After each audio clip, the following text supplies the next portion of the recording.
Bonsoir, donc on est dans l'introduction de la Triya et on en est maintenant au paragraphe 6. On y va. Atefila ilanu ve'la'olam kulo echach gamur ve'gam ta'anug ayoter kasher shebata'anugim.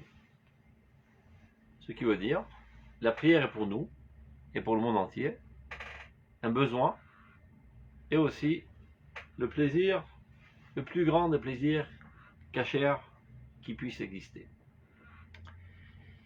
Ça paraît être un petit peu contradictoire, parce que un besoin, ça fait sous-entendre une corvée, echar, quelque chose d'obligé, une obligation, echar, et d'un autre côté, il dit c'est un plaisir.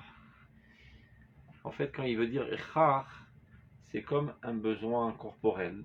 Tu as besoin de manger, tu as besoin de dormir. Et bien, qu'est-ce qui t'arrive quand tu manges? Ben, tu es très satisfait et tu éprouves beaucoup de plaisir. Et bien, la prière, on doit la ressentir de la même manière.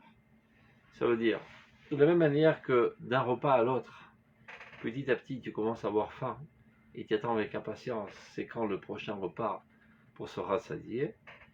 De la même manière, tu devrais ressentir le besoin de la tefila. Car, comme on l'avait expliqué précédemment, et là, tefila matmedet shel haneshama. L'âme, elle prie constamment. C'est-à-dire par là qu'elle aspire à ce que la volonté divine se réalise, qui est sa propre volonté, étant elle-même la continuité du divin en nous. Et elle vit dans un homme, dans un corps, qui lui a d'autres volontés, plus banales.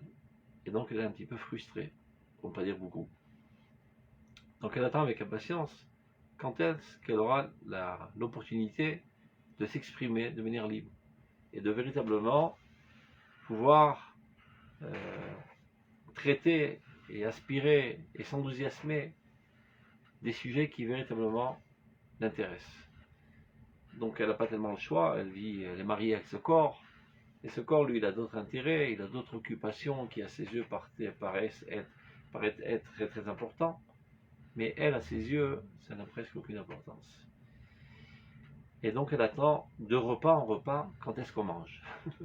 De prière en prière, quand est-ce qu'on pourra parler des choses importantes comme l'établissement de la justice dans l'État d'Israël selon la loi juive, comme la réunion des Juifs en Eretz Israël, comme la reconstruction de Jérusalem, et bien seulement parler de tartines au beurre et à la confiture, qui avec toute leur importance, à vrai dire, c'est pas exactement ce qui pourrait satisfaire les besoins de l'âme. Donc la tfila, elle est pour nous echar gamour, un besoin, et une fois qu'on comble ce besoin, évidemment, un plaisir intense. Qui c'est nous? Nous et le monde. Qui c'est nous? Les Juifs? Nous, c'est tout être humain, d'abord. Être humain et le monde, c'est le ça, cosmos. Il va expliquer ça exactement, ce que tu es en train de dire. Dans la pisca d'après, si je me rappelle bien. Pisca d'après. On continue. גלי הנשמה שלנו הולכים ושוטפים. הננו חפצים מעצמנו ומהעולם שלמות כזאת שאין המציאות המוגבלת יכולה ליתן לנו.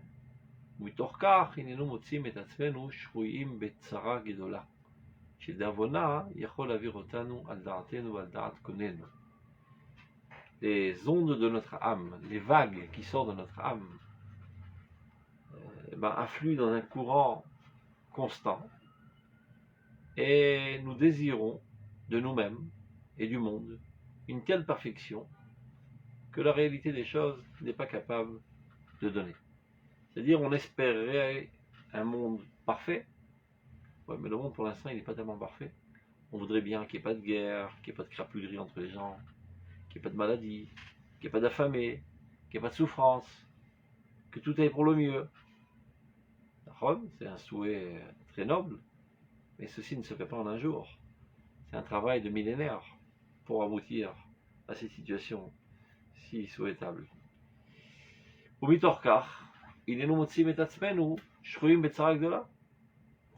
Notre aspiration est très très haute, mais la réalité des choses est très très basse, ce qui crée un écart très très grand entre ce qu'on souhaite et ce qu'il y a de fait. Et cette souffrance, on risque d'en perdre la raison, tellement on est frustré du manque de possibilité de concrétiser ces idéaux si importants, qui sont les idéaux de Dieu, qui sont les idéaux de notre âme. Avant que ne passe un trop grand laps de temps,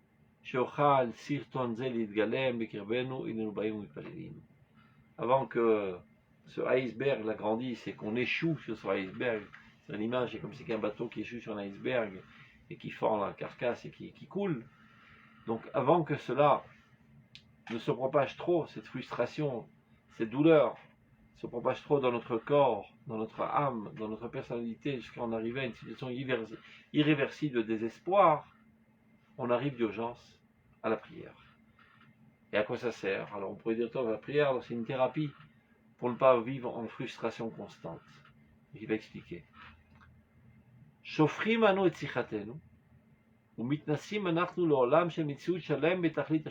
Lorsqu'on prie, on déverse notre âme devant Dieu, on déverse nos aspirations devant Dieu. On traite de ces sujets avec beaucoup d'émotion.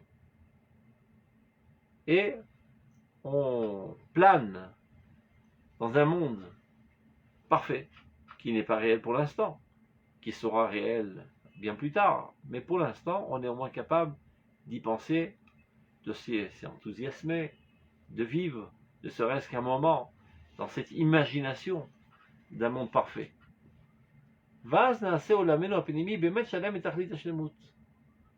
Au moins pendant ces quelques minutes de la tfila, 4, 5, 6 minutes, chacun selon ce temps de concentration, quelques minutes par jour, nous nous déconnectons de la réalité moche et nous baignons dans une atmosphère de réalité telle qu'elle doit être. Et à ce moment-là, on vit une certaine paisibilité et on n'est plus dans cette frustration de contempler, de se rendre compte que le monde n'est pas exactement comme il devrait être. Alors jusqu'à là, on pourrait se dire, c'est un moyen de méditation pour calmer nos frustrations. Donc à vrai dire, la prière, ça ne sert à rien.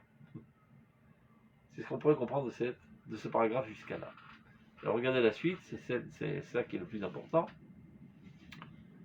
אותו המשקל שהכרעתנו הפנימית פועלת על המציאות, שגם פנימיותנו היא אחת מחלקיה, מכריע גם את כל העולם כולו לכף זכות. Là, c'est la phrase la plus importante de ce paragraphe. Qu'il soit bien clair, il ne s'agit pas là de méditation et de calmer nos frustrations et de vivre dans un monde utopique et imaginaire. À ces moments-là, ta conscience, ta volonté, tes sentiments s'élèvent au niveau de ton âme. Et de fait, tu en ressors grandi. Ça veut dire, si ta tête elle est prise tout le temps par des thèmes et des sujets très bas, ben de fait, tu deviens un homme bas. Si par contre, tu te trouves dans la proximité de grandes personnes qui ont des aspirations très hautes, de manière naturelle, le fait même que tu baignes dans cette atmosphère, tu t'élèves. C'est un fait. C'est pour ça qu'on dit Yeh betra bet vad le chachamim. C'est-à-dire que ta maison soit une maison de réunion pour les chachamim. Ça peut bien faire, mais c'est très important. Il y a des rabbins qui ont décidé de se rencontrer pour étudier ensemble. Il n'y a aucun local. Je me porte volontaire, venez étudier chez moi à la maison. Eh ben, tu rentres à la cuisine pour préparer un café, tu les entends. Tu mets tes savates, tu les entends. Tu brosses tes dents, tu les entends. Et ce qui fait que, constamment, tu baignes dans une ambiance de spiritualité, d'idéalisme, de grandeur, de bonté de cœur, de noblesse. Petit à petit, il y a une symbiose qui se fait, et une osmose, disons, et tu grandis. De fait, tu grandis. À force de penser ces pensées, ça devient des pensées naturelles chez toi. Dvekout de Talmidei Chachamim, c'est pareil. C'est la raison pour laquelle il faut être proche de Talmidei Chachamim. Pour commencer la route, pour être proche de Dieu. Et Hashem Elohechatira, et le Rabot Talmidei Chachamim. Donc on connaît déjà ce mécanisme. Le Rambam il dit par exemple, il est interdit de vivre dans une société dans laquelle les gens sont tordus et méchants, etc. Parce que l'homme est influençable, il est sociable dans sa nature même, donc il sera influencé en mal. Donc il faut se chercher une société positive, c'est une influence positive sur toi. Ça c'est avec un environnement extérieur. Mais tu peux aussi rencontrer un environnement haut et noble et pur et sain, pas à l'extérieur. Donc ton intériorité la plus pure, c'est-à-dire ton âme. Au moins, quelques minutes par jour, tu te mets à la hauteur de ton âme. Tu n'es pas capable de le faire ça toute la journée, alors tu devrais le faire toute la journée. Alva yitpalel hayom adam kol hayom kulo, pourvu que l'homme prie toute la journée. Ça veut pas dire, j'ai répété à plusieurs reprises, qu'il tient un sidour dans les mains et qui récite des textes. Pourvu que ta conscience plane dans ces hautes sphères de la prière constamment, que tu aspires véritablement constamment aux thèmes qui sont développés dans la tefila. Si tu n'es pas capable d'être à ce niveau, au moins 3 fois par jour, sois à ce niveau-là. Et du fait même que tu te trouves à ce niveau 3 fois par jour, ça t'empêche de sombrer dans les sables mouvants de la matérialité la plus grossière. Tu goûtes à la spiritualité, tu goûtes à l'idéal, tu goûtes à la bonté de cœur, à l'idéalisme, à la noblesse, etc., ça t'élève. De fait, ça t'élève. Ce n'est pas un moyen de combler et de, on va dire, amoindrir les douleurs de ta frustration. De fait, tu en ressors grandi. Chaque fois que tu pries, et je répète à plusieurs reprises, prier, c'est pas faire une récitation de texte, c'est être totalement concentré, sensibilisé, concerné par ce que tu dis pendant que tu pries. Et bien, si tu fais ça 3 fois par jour, 3 fois par jour, tu t'élèves. Et si, suite à Tfilat Shachrit, je suis monté du niveau 10 au niveau 11, quand j'arriverai à Mincha, ça sera de 11 à 12. Et quand j'arriverai à Arvit, ça sera de 12 à 13. Et le lendemain, de 13 à 14. Et ainsi de suite. Et chaque Tfila m'élève et m'élève et m'élève et m'élève. Jusqu'à que finalement, ça devient mes pensées naturelles. Mes aspirations naturelles. Ça deviendra ce à quoi j'aspire constamment. La prière sera naturelle pour moi.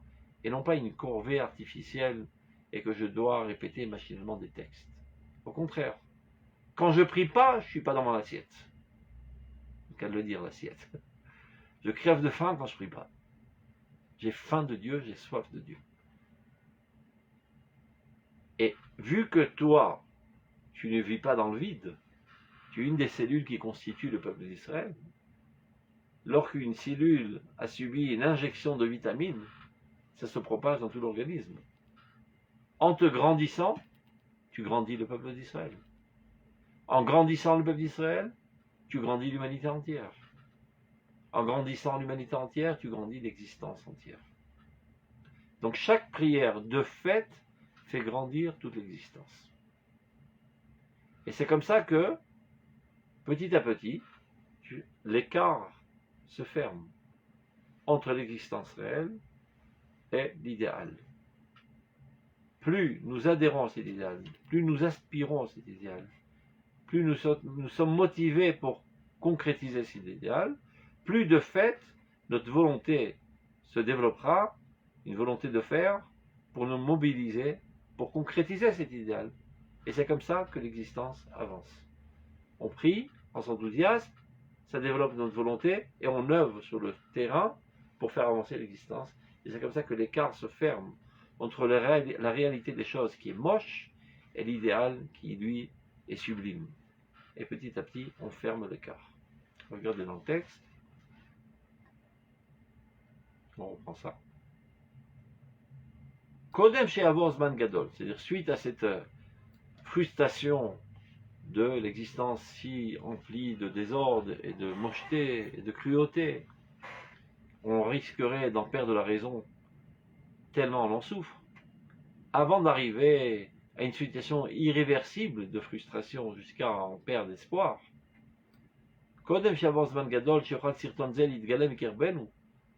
Tant que ce cancer de désespoir se propage dans nous et nous dévore,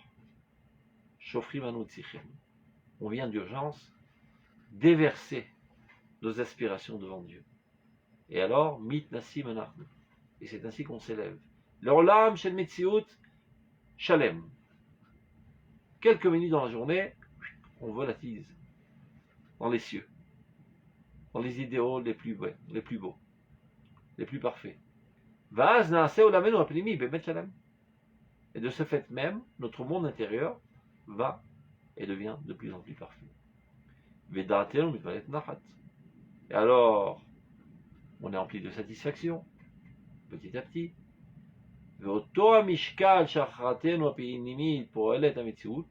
Le poids qu'on rajoute dans la balance par notre amélioration propre sur la collectivité, du fait même que chez notre intériorité est une partie du tout. Et ceci fait pencher la balance vers le mérite. C'est clair? Il y a des questions? Pas tous ensemble. Pas de questions? Ou vous avez tout compris, ou vous n'avez rien compris. C'est bizarre qu'il n'y ait aucune question. La dernière fois, vous avez dit que la balance, elle penche vers quoi? Vers le bien, vers le mérite, vers l'idéal. Du fait même que j'ai rajouté encore 100 grammes dans la balance de ma personnalité, qui s'est améliorée. Chaque fois qu'on prie, on a un effet réel sur l'existence. Parce que nous, on s'élève, et nous, étant une partie de l'existence, on élève avec nous l'existence. Sans rentrer dans des considérations mystiques, telles que je viens de l'expliquer, organiques, etc., on peut le comprendre de la manière la plus simple. Si par exemple vous côtoyez quelqu'un de noble, ça suscite en vous une volonté d'être noble. Si par contre vous vivez avec une crapule, ça vous donne moins d'élan à être noble. Donc si votre mari, votre fils est quelqu'un de bon et de généreux et de noble, eh ben, sa lumière se propage sur l'environnement et vous aussi vous serez illuminé et vous aurez envie d'être comme lui. Donc si à chaque fois que vous priez, vous vous élevez dans vos aspirations, pas de manière artificielle mais de manière naturelle, après dans la vie du quotidien, eh ben, ça se remarquera parce que on a une influence constante sur notre environnement, de manière consciente ou inconsciente, ne serait-ce que par nos réactions. Regarde, je vais donner un exemple très simple. Supposons que une valeur importante à vos yeux, lorsqu'elle est bafouée, eh bien, ça vous exaspère et vous risquerez de rentrer en colère. Mais non, vos enfants, ils vous observent. Si par exemple vous faites un super discours pour expliquer, je sais pas, l'importance de la pudeur, l'importance de la modestie ou l'importance de l'étude de la Torah, etc. Tout ça ne sont que des discours. Et après vous expliquez que la matérialité n'a pas tellement d'importance, l'essentiel c'est la spiritualité. Donc vous avez fini votre Vartora Shabbat pour la Tzet Yedechova pour votre Berkat Amazon, mais votre fils n'est pas une nouille. Il vous observe, il voit vos réactions naturelles. Et il voit que si par exemple vous vous rendez compte que vous avez perdu 10 000 shekels, vous hurlez comme un fou allié, alors que si, je sais pas, il y a une des valeurs saintes qui a été bafouée, ça vous fait ni chaud ni froid. Donc il a compris exactement où est la vérité. Il voit que, je sais pas, s'il y a eu un sacrilège des valeurs saintes, ça vous laisse dans votre calme. Par contre, si votre petit enfant, les mains remplies de chocolat, les tartines sur votre jupe blanche, vous piquez une crise de nerfs, donc il a compris exactement qu'est-ce qui est important, qu'est-ce qui n'est pas important. Ce bout de torchon blanc qui vous enveloppe, c'est important à vos yeux, mais le Shabbat, ça n'est pas important à vos yeux.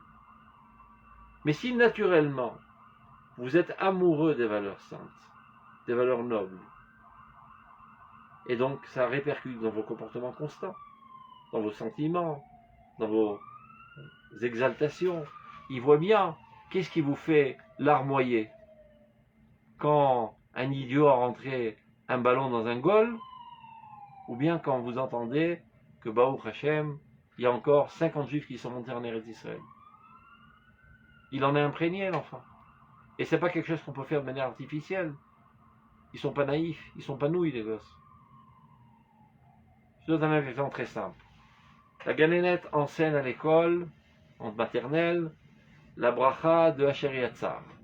Alors, chers enfants, aujourd'hui, nous allons apprendre comment remercier Dieu lorsqu'on fait nos besoins. Baruch atah Adonai Elokeinu melech haolam Asher Yatzar. Elle dit ça très lentement, avec beaucoup d'entrain, etc. Et la pièce de théâtre est terminée. Après, c'est la récréation. Et les gosses s'amusent. Et ils voient la gamine rentrer aux toilettes. Et elle se lave les mains n'importe comment. Et elle fait... Donc j'ai compris. Tout à l'heure, c'était une pièce de théâtre. Maintenant, c'est naturel. Donc, à ça, c'est du bidon. On ne peut avoir une influence sur les autres que ce qu'on vit véritablement. Ça, c'est au niveau du rationnel. Mais non. Si véritablement vous avez prié, et vous avez sangloté quand vous avez dit Baruch Ata Hashem Boneh Binyan Yerushalayim, vous êtes élevé à cette sphère. Et bien toute la journée, ça vous manque, Jérusalem. C'est pas seulement pendant la prière. Et après, dans n'importe quelle discussion, on parlera de Jérusalem, et bien vous sangloterez de la même manière. Et quand vous entendrez que, je sais pas, Jérusalem a été bafoué, ça vous rendra en colère. Eh bien, votre entourage, il le ressent. Il en est imprégné. Donc vous comprenez que chaque prière vous élève et élève votre entourage. Et votre entourage élève l'entourage plus loin. Et ce sont des cercles circonfériques qui vont en s'élargissant. Ça, c'est dans une compréhension simple et rationnelle. Mais bien plus profond, c'est qu'en fait, nous ne réalisons qu'une seule âme. Toute la nation d'Israël ne réalise qu'une seule âme, de la même manière que votre corps n'a une seule âme, bien qu'elle ait des millions de particules qui le constituent, c'est pas pour autant qu'on va dire que vous avez des millions de personnalités. Une seule personnalité apparaît dans toutes ces particules, dans toutes ces molécules, dans tous ces atomes et ces électrons. Et bien c'est pareil le peuple d'Israël. Il y a une seule âme qui rayonne dans 15 millions de juifs, et qui parfois est 5 millions de juifs, parfois est 100 millions de juifs, peu importe, c'est une seule âme. Donc, c'est un seul organisme. Alors si je vous pique avec une piqûre et je vous rentre dans le bras de la vitamine, ça ne reste pas dans le bras, ça se propage dans tout le corps. Et même quand je vous pique avec du poison, ça se propage dans tout le corps. Zeyesod Arazim. C'est le fondement des secrets de la Torah, de comprendre cela. Une fois que tu as compris ça, tu as tout compris. Tu comprends que ça croit Israël Arivim Zebazé, c'est pas un contrat qu'on s'est fait, voilà, on est tous responsables les uns des autres, et comment on appelle ça, de la solidarité, c'est pas de ça qu'il s'agit, Bichlal. Il s'agit d'une seule entité, une seule âme. Donc, si de fait tu t'élèves, toute ta personnalité collective s'élève. De la manière que tu comprends que, dans ta personnalité individuelle, quand tes pensées s'élèvent, quand tes aspirations s'élèvent, et ça se passe ici, dans le crâne, je ne vais pas dire que c'est ta tête qui commence à s'envoler, c'est toute ta personnalité qui s'élève. Ça répercutera dans ta manière d'agir, dans la délicatesse de tes mouvements même. Parce que ta tête, elle est haute, alors tes mains aussi seront hautes. Ta manière de manger sera haute. Pas comme un glouton, mais avec délicatesse. Lorsque tu élèves ta cervelle, tu élèves tout. Alors toi, tu as une cellule cervelle, disons, quand tu pries. Tu élèves avec toi tout le corps du peuple d'Israël. C'est clair? On continue. Piskazaïn. À Tefila, il y a idéal chez le Kol HaOlamim. La Tefila est l'idéal de tous les mondes. Idéal, on pourrait faire un jeu de mots, elle a idéal. Vers l'idée. Il y a une idée, il y a une situation spirituelle très très haute vers laquelle toute existence tend. Elle a idée. Donc la tefila, est l'idéal de tous les mondes. De ce monde-ci, du monde à venir, des mondes qu'on ne connaît pas. Aucun des mondes n'est content de ce qu'il a pour l'instant. Olam, Lachon La'alim, pour l'instant il y a plus de cache-lumière que de lumière. Et il voudrait bien qu'il y ait plus de lumière divine en lui, c'est-à-dire que la situation soit meilleure. Il faut faire attention de ne pas trop tomber dans les métaphores. On parle de la lumière de Dieu et des cache-lumières, etc. Finalement, on voit toutes sortes de projecteurs et d'écrans, etc. La lumière, c'est la bonté, c'est la justice, c'est la droiture. Et bien le monde, pas tellement content de ce qu'il y a aujourd'hui. Parce qu'aujourd'hui, par exemple, vous avez mangé à votre faim, mais sachez qu'il y a 30 000 enfants qui sont morts de faim. Et c'est pas parce qu'il manque de la nourriture. On dit dans Marquette Amazon. Dieu a donné assez de nourriture pour toutes les créatures du monde. Ben alors pourquoi il y a 30 000 enfants qui sont morts aujourd'hui? Parce qu'il y a des crapules qui jettent de la nourriture à la mer pour ne pas que le prix de la tomate descende. Parce que s'il y a plus d'offres que de demandes, et ben le prix de la tomate va descendre. Alors on jette une partie de la production à la mer. Et on jette du lait à la mer, etc., etc. Alors qu'on pourrait embarquer ça sur des bateaux et envoyer au tiers-monde. Mais on s'en fout, nous, des bienfaits qui crèvent. L'essentiel, c'est que le dollar, il grimpe. Donc le monde n'est pas exactement comme on voudrait qu'il soit. Et c'est pas nous seulement qui en souffrons. Toute l'existence en souffre. Il y a une conscience profonde de l'existence qui en souffre. À les filles là, lorsque nous prions, ça pousse le monde vers son idéal, vers ce qu'il devrait être. Alors il explique. Toute l'existence aspire à la source de sa vie, à Dieu. Et Dieu est la source de toute bonté, de toute justice, de toute noblesse. Et on est loin d'être comme ça. Donc l'existence entière souffre de ce manque de bonté divine dans ce monde à cause de la cruauté des hommes. Kol tzemach ve kol siach, c'est pas seulement les hommes, toute plante, tout buisson, kol gargir ve kol regev adama, tout grain de sable, tout morceau de boue, kol asher bo chaim niglim, kol asher bo chaim kumusim. Tout ce dont il y a à l'intérieur de la vie dévoilé, comme les végétaux, les animaux, on voit la vie, et dans l'inerte, où la vie est cachée, est enfuie, on a comme l'impression que rien ne bouge. Alors on appelle ça l'inerte, c'est parce qu'à l'époque, quand ils ont donné ces noms, il n'y avait pas de microscope, donc on croyait vraiment que rien ne bouge. Puis qu'à le microscope, on voit les électrons qui vont dans tous les sens, c'est rempli de mouvements, rempli de dynamisme, qui est un symptôme de la vie. Tout est vivant. Il y a des fois, c'est galouille, c'est dévoilé, des fois c'est caché. Kol ktane yitzira ve kol gdolea, les plus petites créatures microscopiques, les petits insectes, les petites moustiques, les fourmis, et bien plus petits, les bactéries. Ve kol gdolea, les plus grandes créatures dans le monde du macro, tous les astres, toutes les galaxies. Shchakemal ve sarfe kodesh, et même dans les mondes spirituels, les anges. Kol apretiut ve kolesh, toute particularité qu'il y a dans toute existence, et toute globalité qu'il y a dans toute existence, Akol home shoef oreg veshokek lechemdat shlemut mekoro aelion. Tout aspire, tout se languit, tout a envie de la perfection divine. Tout tend vers Dieu. Tout est assoiffé de Dieu. Achai, Akadosh, qui est empli de vitalité, de sainteté. Ataor vakabir, le pur, le grandiose. Mais non, tous ces cris, tous ces gémissements de toutes les créatures de l'univers entier, qui les entend? C'est tous des sourds dans ce monde.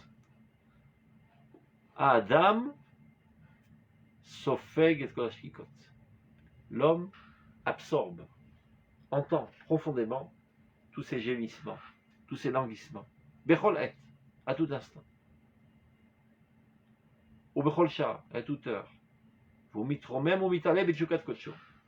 Et c'est ça qui suscite en lui aussi ses désirs. Ça veut dire, c'est comme une antenne d'homme qui capte les désirs, les aspirations, les gémissements, les languissements de toutes les créatures de l'univers. Ils arrivent toutes en lui et ça fait monter en lui aussi cette volonté de se rapprocher de Dieu. Ou Bator Gilou et Tchoukat Romut. Et voilà qu'arrive le temps où il est appelé à exprimer tous ses besoins, tous ses envies, toute cette aspiration vers la perfection divine. Elle est, Romemut El, Bat Efila. Amaka Galeora et Yotzet, Maka Galeora et Yotzet Bechofesh, Uza Begion Tsiar Kocha le Merchavel. Vient le temps de la prière, tu dis en mots explicites les sentiments de toutes les créatures. En d'autres termes, quand tu pries, tu es le Shaliach Tzibour, l'envoyé de toutes les créatures de l'univers. On a l'habitude de parler de Shaliach Tzibour de la synagogue, dans laquelle il y a 10 personnes, 20 personnes, 30 personnes. Mais à vrai dire, lorsque tu pries, tu es le porte-parole des gémissements de l'univers entier, qui eux n'ont pas de bouche, n'ont pas de capacité de s'exprimer. Et Dieu a conçu l'homme de cette manière, Beruach Memalela, qui est Koach Hadibur. C'est le seul être qui est capable de parler, d'exprimer en termes explicites les souffrances, les douleurs, les gémissements, les aspirations, les envies, les désirs de la perfection divine qui existent dans toutes les créatures de l'univers. Meromem ou Adam et Tfila et Kolaïtsu. Et lorsqu'il prie, il s'élève, il élève avec lui tous ceux qui sont agrippés à lui. Il est l'envoyé de toutes ces milliards de créatures, et lorsqu'il s'élève vers le monde céleste, vers les idéaux, et qui baigne dans cette atmosphère, et qui s'élève à ce niveau, tous ceux qui sont agrippés à lui s'élèvent avec lui. Donc ça continue la pisca précédente. Ma'ale et Akol, et c'est comme ça qu'il élève tout. Meromem et Akol, il élève tout, le Mekor Bracha, au Mekor Chaim, à la source de toute bénédiction et de toute vie. Est-ce que chez vous aussi, l'écran s'éteint toutes les 2 secondes ou c'est un problème chez moi? Personne ne répond. Ça va chez vous? Pas de problème? Ça est devenu très grand, alors on ne peut pas tout voir. Qu'est-ce qui est très grand? Le texte? Le texte, les lettres. Bon, il y a un petit problème, donc j'essaie de rapetissir. Comment on fait ça 2 secondes? Parce que chez moi, c'est pas que c'est devenu très grand, c'est que ça s'allume et ça s'éteint tout le temps. Là, vous voyez mieux? Vous voyez mieux le texte? Il faut rapetisser encore? Ouais. C'est bien? Encore un peu. Ben moi, voilà. moi, je vois plus maintenant, c'est pas grave. Chez moi, c'est devenu très petit. Oh, ça s'est éteint. Mince alors. C'est parti. Je me disais bien qu'il y avait un problème.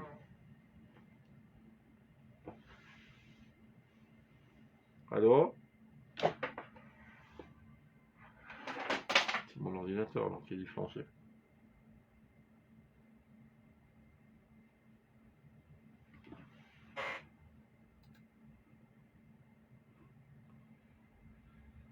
Oh là là. Attendons de voir que ça remonte.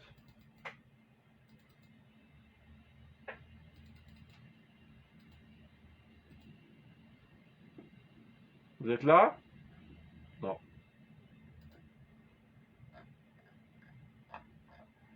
Une seconde.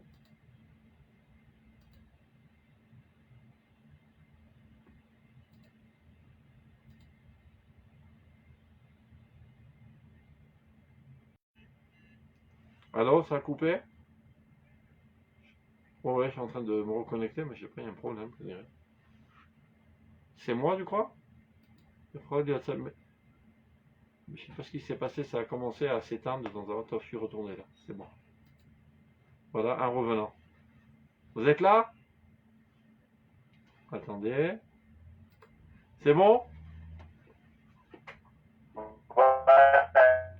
m'entendez?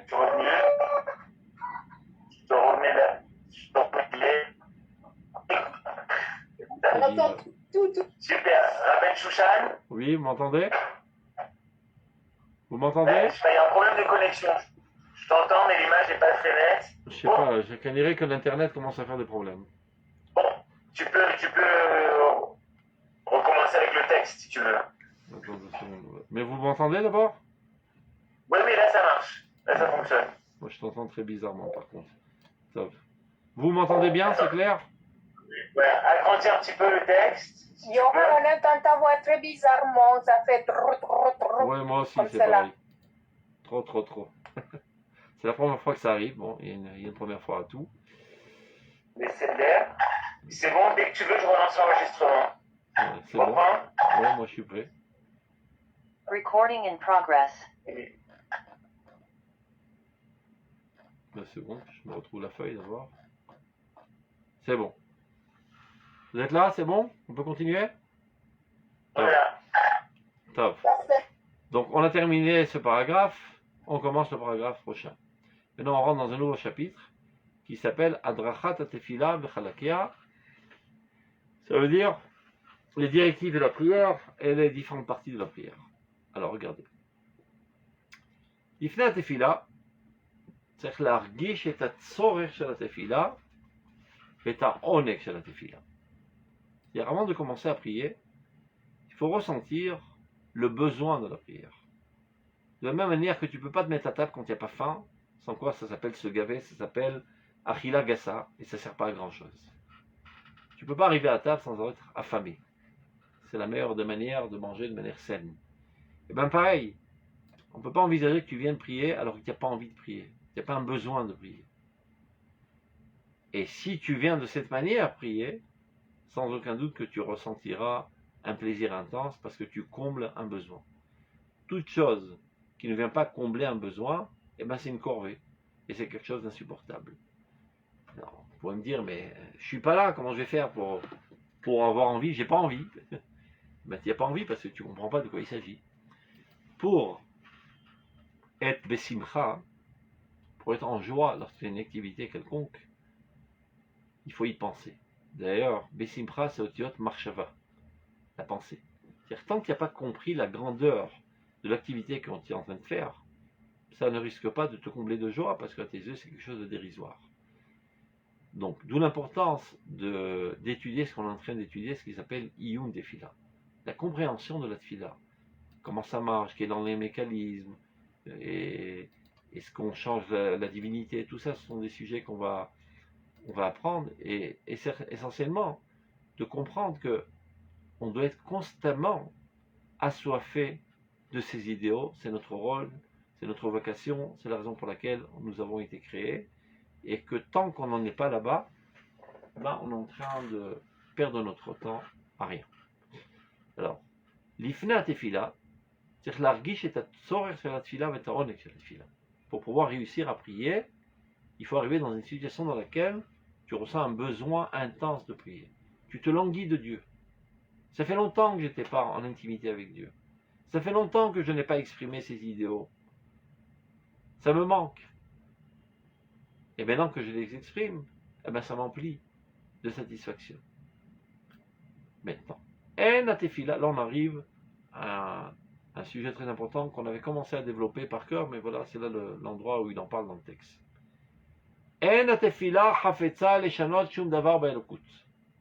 Ça, c'est le mot-clé le plus important, la phrase clé la plus importante de toute notre étude. La tefila n'a aucune intention de changer quoi que ce soit. Eh bien, il vient nous enseigner le Rav, c'est une grosse erreur, et plus que ça, c'est même un blasphème, de penser qu'on puisse changer la volonté de Dieu. Ben alors pourquoi je prie si ce n'est pas pour changer la volonté de Dieu? C'est ça ce qu'on va comprendre dans ce paragraphe. Avant de rentrer dans la complexité du paragraphe, d'abord mettons les idées au clair. Sans aucun doute, la tefila est effective et change l'existence. Maintenant, on va comprendre comment elle change l'existence sans changer la volonté de Dieu. Alors, regardez. Qu'il soit bien clair, en aucun cas, la tefila désirerait changer quoi que ce soit dans la divinité. Lama. Dieu est la source de toute éternité et ne rentre pas du tout dans la définition des choses qui sont possibles d'être changées. L'infini est immuable, est inchangeable. Il n'y a pas plus l'infini que l'infini et moins l'infini que l'infini. L'infini est infini. Donc je peux rien y changer dans l'infini. Et Dieu est infini. Alors quoi? Et la להתעלות עם כל השינויים החלים על הנפש ועל כל העולם כולו למידה שהנפש קשורה בו אל הרוממות האלוקית. Tu changes rien dans la divinité, c'est toi qui t'élèves dans les sphères divines. Qu'est-ce que ça veut dire tout cela? Alors, on va commencer d'abord par une métaphore pour que ce soit plus clair. J'en ai déjà parlé, je répète, parce qu'il y a des nouveaux. En fait, constamment, Dieu envoie dans ce monde des flux de bénédiction. Tout le temps, il envoie un flux de guérison. Tout le temps, il envoie un flux de parnassa. Tout le temps, il envoie un flux de réunion des exilés, etc., etc. Le problème, c'est que ce flux arrive jusqu'à moi et que moi, je suis obstrué. Je ne laisse pas ce flux me traverser et apparaître dans ce monde. Lorsque je prie, je ne fais que déboucher les tuyaux bouchés. Je ne fais qu'élargir les tuyaux pour permettre à ce flux de me traverser et d'apparaître dans ce monde. Qu'est-ce que ça veut dire de fait? Dieu veut énormément que les Juifs retournent en Eretz Israël. Et il envoie ce flux qui pousse les Juifs à retourner en Eretz Israël. Et qui devrait passer aussi par moi, par ma volonté. Que la volonté de Dieu passe à travers ma volonté. Aser etzoncha kirtzono. Faire en sorte que ta volonté soit identique à la volonté de Dieu. Mais pour l'instant, ma volonté n'est pas tout à fait là-bas. J'ai d'autres volontés. Je veux gagner de l'argent. Je veux avoir de la classe. Je veux qu'on me respecte. Je veux avoir un beau job. Je veux être en haut de la société, etc., etc. Donc, on n'a rien contre. Mais la volonté essentielle, l'expression de ton âme, elle existe en toi? Oui, j'ai rien contre. Tu veux bien que les Juifs vivent en Israël? Oui, pourquoi pas? Pas trop quand même, parce que s'il y a trop de Français qui débarquent tout d'un coup, il y aura plus de demandes que d'offres dans l'immobilier, et le prix des maisons à Arnof et à Roma va monter. Ils nous cassent les pieds, ces Français-là. De temps à autre, on compte-goutte que 3 Français par an, ça fait pas trop de mal. Ils nous apportent des croissants et un petit peu d'ambiance francophone. Mais pas trop quand même. Ça sert. Et supposons qu'on a affaire à quelqu'un d'un peu moins idiot. Il veut véritablement que les Juifs de France arrivent en Eretz Israël. Mais combien il veut? Dans l'échelle de ses valeurs, où ça se situe? Entre 0 et 100. 3, 4. Avec 3, 4, on ne va pas aller très loin. Ça veut dire que Dieu envoie un flux dans un tuyau qui a un diamètre de 100 km. C'est le flot de volonté divine de Kibbutz Galuyot. Et ça passe par ton petit tuyau qui a 3 mm. Et il ne peut pas le contourner. Il aurait pu construire un autre monde, mais pour l'instant, il a décidé que ce monde, il est comme ça, qu'il œuvre avec nous et à travers nous. Il nous a rendus associés à son œuvre dans ce monde. Donc ce flux de milliards de litres par seconde, on arrive finalement à une goutte par jour. Parce que je suis très étroit. Ma volonté de Kibbutz Galuyot, elle est 3 mm. Ma volonté de gagner de l'argent, elle est 200 000 km. Donc je dois commencer à travailler sur moi pour un petit peu inverser les valeurs. Que je veuille ardemment la réunion des exilés. Alors mon ratson, en inversant les lettres, mon tsinor, mon tuyau s'élargit petit à petit.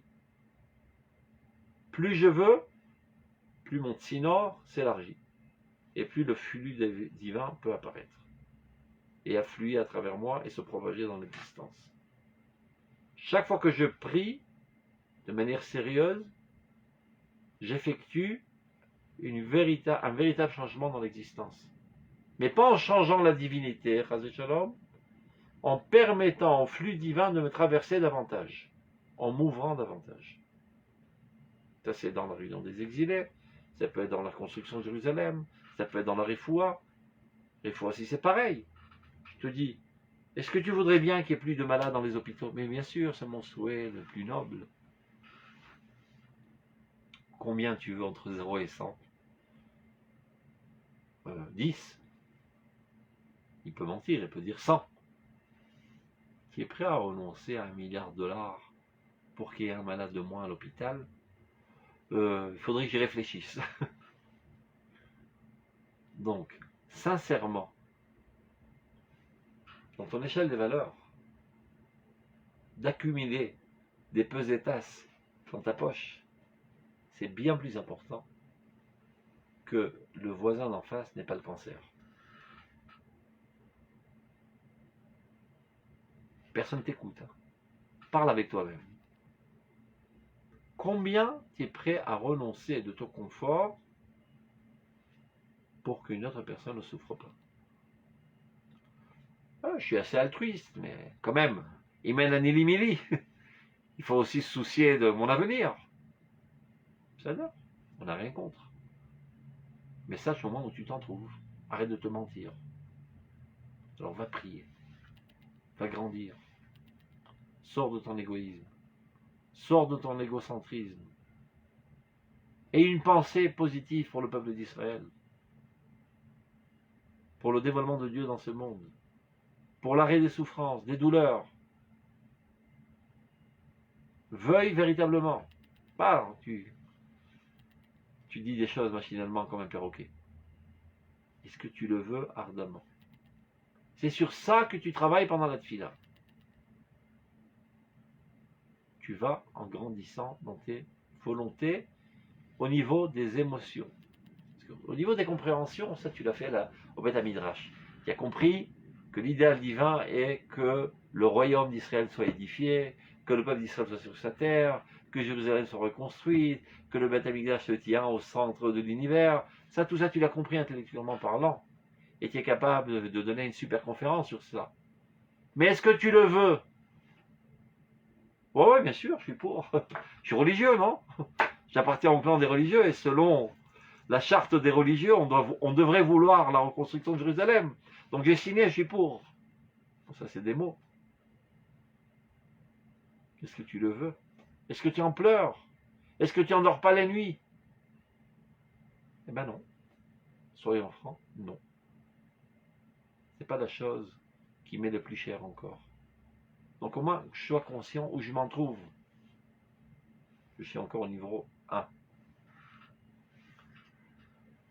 Comme j'ai l'habitude de dire, la tfila c'est un thermomètre, un baromètre, pour savoir où je m'en trouve. Une fois que j'ai terminé mon Shemona Esrei, je ferme le sidour, personne ne m'observe, je suis tout seul avec moi-même. Alors je me dis sincèrement et franchement, tout ce que je viens de dire maintenant, ça m'intéresse vraiment? Bien je l'ai dit parce que c'est une obligation machinale que je dois faire tous les jours pour appartenir au clan des religieux. Est-ce que véritablement ça me fait vibrer le cœur? À vrai dire, non. Quand je suis invité au resto, avec un steak sanglant, là je palpite. Mais quand je dois dire, oh mais je le dis comme ça, machinalement. Donc je suis loin du compte. Je me suis mis un thermomètre pour savoir quelle est ma température d'amour de Dieu. Mais il s'avère que ça vole pas très haut. 0, 0,1, 0,2. Je dis des mots 1 milliard de température, mais de fait, je suis à la température 0,1. Donc, pas désespéré. Prenons-nous en main et grandissons. Tous les jours, j'essaye de prier de manière plus sérieuse. D'être profondément concerné par ce que je dis. Être ému par ce que je dis. Et voilà que j'ai grandi. Hier, j'étais 0,1. Aujourd'hui, je suis 0,2. Demain, je suis 1. Après-demain, je ferai 3. Et viendra un jour, Bézrat Hashem, que naturellement, véritablement, sincèrement, je serai vraiment à 1 milliard degrés de température d'amour de Dieu, d'amour de ses idéaux, avec une volonté de faire, de les concrétiser envers et contre toutes les pressions du monde. Parce que ça deviendra le centre d'intérêt le plus brûlant de ma vie, grâce à la tefila. C'est la tefila qui te transforme d'un bonhomme banal en un tzaddik. Alors c'est ce qu'il est en train de dire. Regardez dans le texte. Parce que comme je dis 1 million de fois, d'entendre vos discours, c'est sympa, mais ça ne sert pas à grand chose. Parce qu'un beau jour, je vais crever et personne ne pourra continuer à vous enseigner. Donc il faut que vous puissiez vous débrouiller de vous-même en lisant le texte. Ça arrive à tout le monde. Je sais pas, c'est une maladie contagieuse, la mort. Alors on continue. Qu'il soit bien clair, la tefila n'a aucune intention de changer quoi que ce soit dans la divinité. Et de penser de cette manière, c'est un blasphème. Car elle est la source de toute éternité. Et elle n'est pas du tout dans la définition des choses qui puissent être changées. Et là, leit alot. Toi, tu t'élèves. Tous les bouleversements qui se passent dans ton âme lorsque tu pries. Jusqu'à là, tu avais des pensées, des aspirations, des désirs, des envies basses. Et maintenant, tu en arrives à envier la construction de Jérusalem. Désirer profondément la construction de Jérusalem jusqu'à en larmoyant. Et sur ceci, se propage sur tout le monde, puisque tu es lié à tout le monde. Comme on a dit précédemment, lorsque tu t'élèves, tu élèves avec toi ton environnement.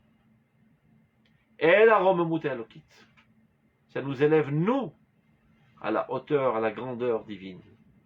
Que nos idéaux, nos volontés deviennent identiques à la volonté divine. Alors vous me direz, alors si c'est comme ça, alors pourquoi on parle la formulation de la prière? On a comme l'impression qu'on demande à Dieu de changer. Donc il va expliquer. C'est une kouchia. La prière parle de Dieu. Shikosef et envers qui elle aspire. Kefimidoter. À sa mesure. N'oublions pas que nous sommes des hommes. Dibra Torah Kilshon Bene Adam. La Torah parlait dans le langage des hommes. Et Chachamim qui continue la Torah, eh ben, eux aussi formulent des prières dans le langage des hommes.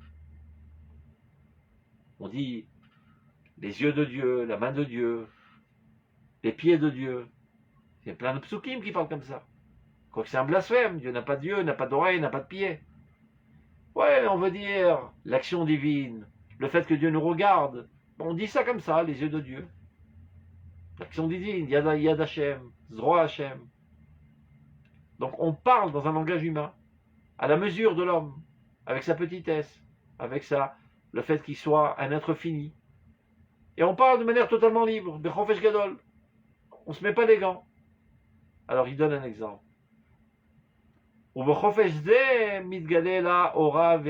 D'Afka, cette liberté d'expression, sans chercher trop l'exactitude, mais plutôt l'enthousiasme, c'est ça ce qui nous permet de grandir.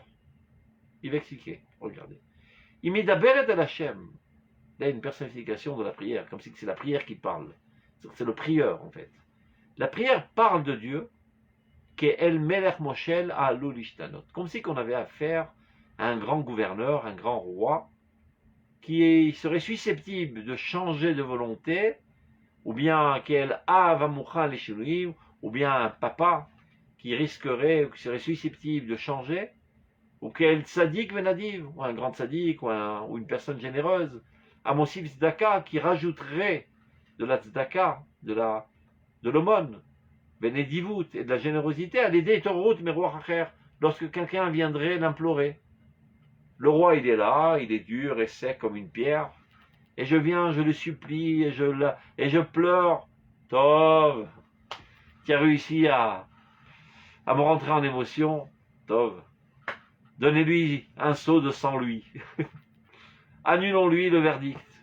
Tu as réussi à, comment on dit le verbe, l'émeu, je sais pas comment on dit. L'émouvoir, voilà, merci. J'ai réussi à lire vos lèvres. Tu as réussi à l'émouvoir. C'est un scandale de parler de cette manière, comme si que Dieu était influençable. Mais c'est un blasphème. Ouais, mais quand je parle de cette manière, moi, ça m'enthousiasme. Quand je dis, oh mon Dieu, Seigneur qui se trouve dans les cieux, ayez pitié de moi. Quand je dis ça, ça m'émeut. Et comme la prière, elle est fondée essentiellement sur l'émotion, ou le Ovdo Bechole Vafrem, vous le servirez de tout votre cœur. Donc toute la démarche doit être émotionnelle.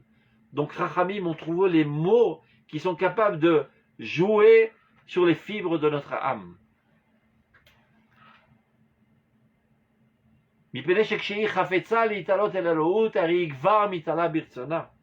Lorsque le prieur désire s'élever à la hauteur de la divinité, et bien de fait il s'élève. Car moi, c'est mes volontés, moi, c'est mes désirs, moi, c'est mes aspirations.